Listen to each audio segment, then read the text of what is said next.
107 years ago, in what is generally accepted to be a publicity stunt gone wrong, the renowned suffragette Emily Wilding Davidson ducked the rails of the Epsom Derby to confront King George V's galloping horse, Animal, and with fatal consequences. Davison was a valiant women's suffrage activist who suffered greatly in her fight for women's rights. She was arrested 9 times, was on hunger strike 7 times, and was force-fed an astonishing 49 times. Now, whether it be a publicity stunt gone wrong or a deliberate act of martyrdom, Davison has went down in history as a hero, and rightfully so. Truly, this woman's resilience is incredibly inspiring. But why am I talking about women's suffrage on a video titled "Stop Guilt Tripping Women"? Well, it's no secret that the UK is about to have an election, and since the distance between the parties is so great, and that Season 5 of Brexit is in the balance, tactics have unfortunately become more nefarious than usual. What about the king? He can die just fine on his own.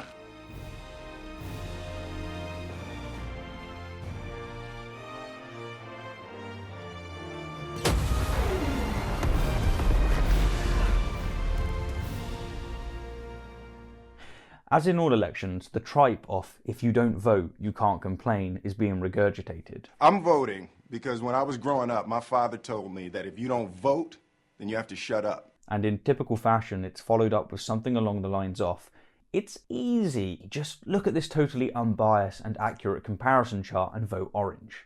I mean, vote with your heart. They say, well, if you don't vote, you have no right to complain. But where's the logic in that? If you vote, and you elect dishonest, incompetent people, and they get into office and screw everything up, well, you are responsible for what they have done. You caused the problem. You voted them in. You have no right to complain. I, on the other hand, who did not vote... Indeed, the act of convincing uninterested and consequently uninformed people to vote is the bread and butter of modern-day politics.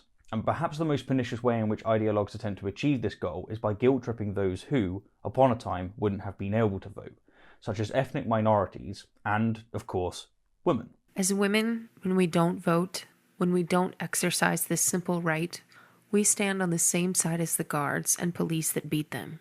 I'm voting because I have the right to vote. If you fail to go to the poll, you cannot complain about minimum wages and Medicare. When you go to the doctor and they tell you they can't see you because you don't have the first $600, you can't complain. Now, to be clear, I am not suggesting in any way whatsoever that women are somehow less informed than men.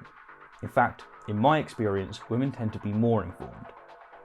Rather, I'm emphasising that women who are uninterested in politics tend to get guilt-tripped far more frequently than men who are uninterested. And so, while this video focuses on women, it is, in fact, a message to everyone who isn't interested in politics. I hope I've made myself clear.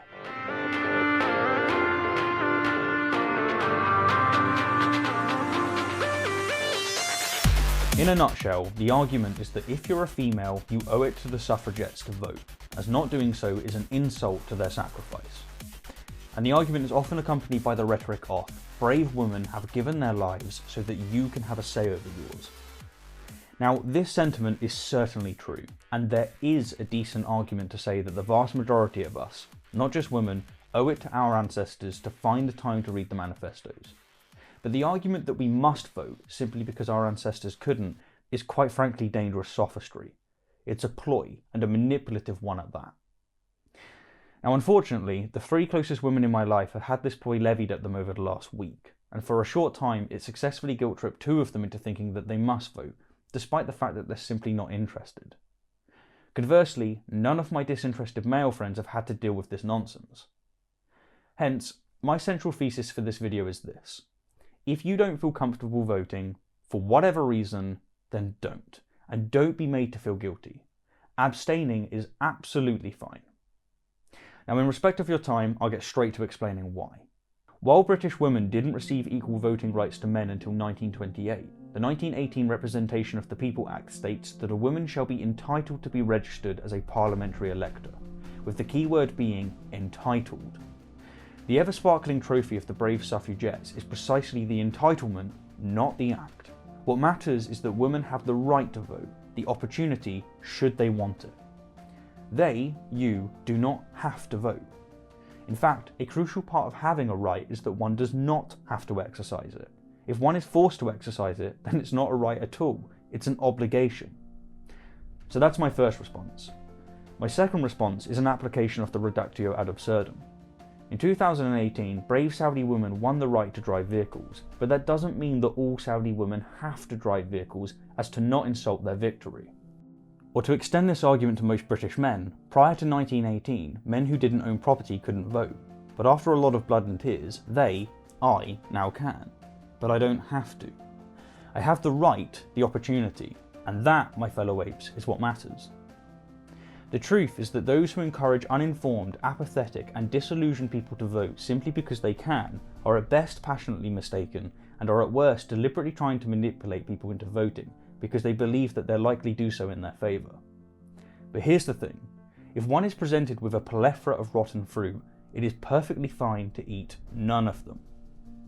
Likewise, if politics doesn't interest you, you're uninformed, be it for whatever reason, such as being busy at work or watching too much Breaking Bad. I am the one who knocks. Or, indeed, you simply find none of the available parties appealing, then know that it's perfectly fine not to vote. Just as you are entitled to vote for any candidate, you are also entitled to abstain. Abstaining is not the same as not being able to vote. What's more, despite protestations to the contrary, if you abstain, you can later complain about incompetent people at the helm, whether they're acting according to their promised policies or not. But, on the contrary, if you vote simply because you can, and in doing so you put those incompetent people at the helm, and then you come to dislike their promised policies, then, as George Carling rightfully claimed, you can't complain.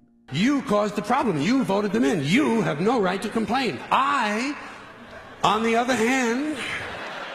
Case in point, be you a woman, ethnic minority, or indeed any ape whatsoever. If you don't feel comfortable voting, don't. And don't be made to feel guilty. Just as you're entitled to vote for any candidate, you are entitled to abstain. Now, if you think I'm wrong or that I'm missing something crucial, then please do let me know in the comment section below.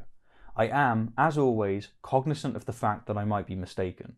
But while politics is nuanced and largely based on opinion, the argument that you must vote simply because you can seems pretty damn transparent to me. Anyhow, I'm Stephen Woodford, and as always, thank you kindly for the view, and an extra special thank you to my wonderful patrons and those of you who have supported the channel via other means. Thank you.